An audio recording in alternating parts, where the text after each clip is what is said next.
نبی اکرم صلی اللہ علیہ وسلم نے ان آیات کی روشنی میں اقرأ بسم ربک الذی خلق سب سے پہلے یہ بات بتلائی کہ بندو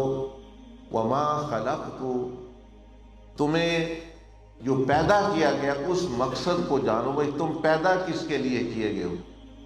وہ حیران ہوتے ہم کس کے لیے پیدا ہوئے ہیں؟ تو آپ نے جو ہے ارشاد فرمایا، سمجھایا کہ تم دنیا میں، اسی قرآن مجید کی آیت کی روشنی میں بھی ہے کہ تم اس دنیا میں کسی چیز کے ساتھ فٹ نہیں ہو سکتے، تم کسی چیز کے ساتھ تمہارا گزارا نہیں ہے،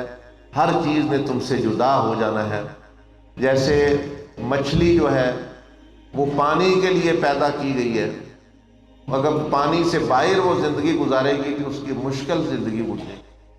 پرندہ جو ہے وہ ہوا کے لیے پیدا کیا گیا ہے،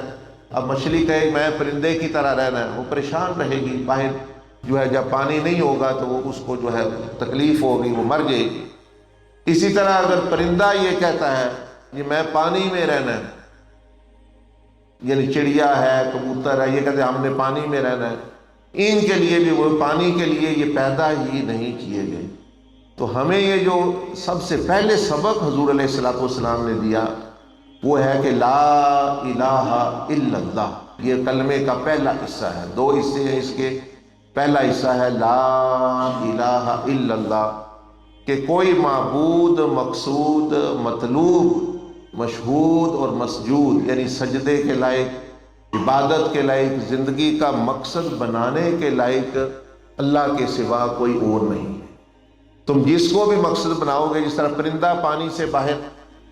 اور یعنی مچھلی پانی سے باہر، اور پرندہ ہوا کے اندر خوش رہتا ہے اور پانی کے اندر پریشان ہے، تو انسان تم بھی جو ہے